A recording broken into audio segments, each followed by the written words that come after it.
Welcome to the Eclectic Collection, episode 87 today, Underwater Legend.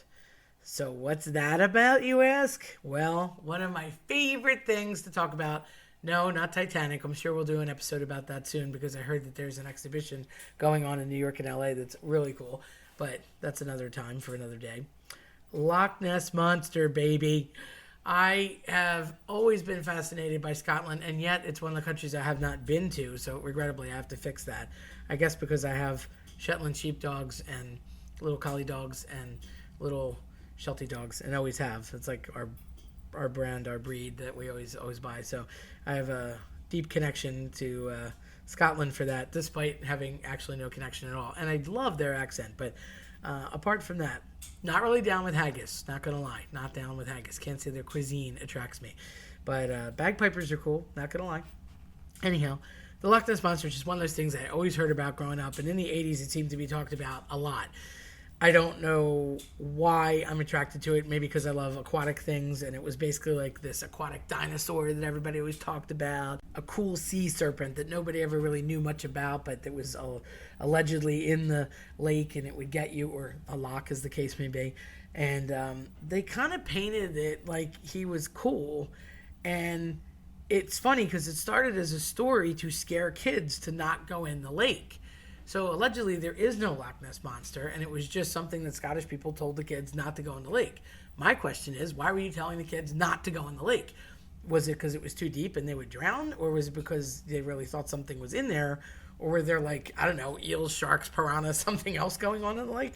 Probably not, given the longitude and latitude of where Scotland is. But, you know, the lake was unsafe or deemed so by a lot of parents, and they said not to. Eventually, a picture came out, and the main picture that everybody always references really does kind of look like, to me, Snuffleupagus, for those of you that are big fans of Bert and Ernie and the Sesame Street gang. Kind of Muppet-esque, but he was like a dinosaur. He kind of looked like the dinosaur in the movie The Dinosaur, The Good Dinosaur. He looked to me like that from a distance. So, but you never saw anything. It was kind of fuzzy, and they say it was a hoax, so I guess he really doesn't exist. But supposedly in the Scottish Highlands, this has been going on since 1933, and it's considered modern lore. Now, I'm vintage 74, but what I can tell you is I have noticed references throughout my life. The most prevalent to me was probably circa 1983, 84 with the band The Police. So I always heard and loved the song, which is funny because I just had a debate about this with my sound engineer, Kevin. Synchronicity 2 is technically the name of the song on the band, The Police, and on the album Synchronicity. But what's funny is I've always called the song Many Miles Away because that's what the hook and the chorus is, and it's just always been Many Miles Away. Anyway, if you like Sting, if you like The Police, which you totally should, Many Miles Away, as I've always called it. But for real, Synchronicity 2 on Synchronicity references the bottom of a dark Scottish lake, and they keep bringing up the Loch Ness Monster or the idea of the loch in Scotland, which is funny because he's British, and who knew? He also taught English, fun facts, and his real name, I believe, was Gordon Sumner. So little fun facts for you about Sting. But yeah, he was. That's why they did the Headmaster song and Don't Stand So Close to Me, because he was a young guy and he didn't want the high school girls to give him a bad reputation, so he quit teaching after like a year. Again, I digress. Fun facts about Sting and The Police, but that was a reference to the dark Scottish lake. And then most recently, I'll say circa 2015, 2017-ish, in the last installment of the Twilight series, Breaking Dawn, they named the kid Renesmee, the little vampire child.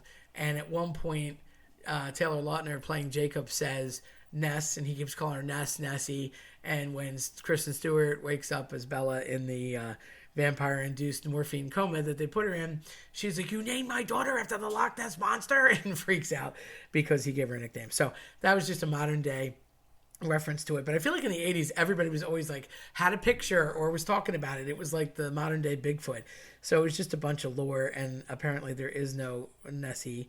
But even just the name Nessie, it was like a happy, warm, fuzzy monster. It wasn't a bad monster. It's like the kind of monster, if you happen to bump into her, you know, I assume it was her with a name like Nessie, you could just be like, hey, could I get a ride? And she'd be like, yeah, sure, go ahead. I'll take you across the lake. Like, no problem. But it never seemed scary. So I guess it backfired because they kind of wanted kids not to go into the lake. But it was everybody going into the lake to try and look to see if this monster existed. So apparently not, but I'm going to go on believing that she's there all the time. My happy little sea serpent dinosaur wannabe and the bottom of a dark Scottish lake. If you like what you heard today, then check us out at eclecticcollectionpodcast.com or your preferred platform. I'm Terry Tenaglia. Thanks for listening.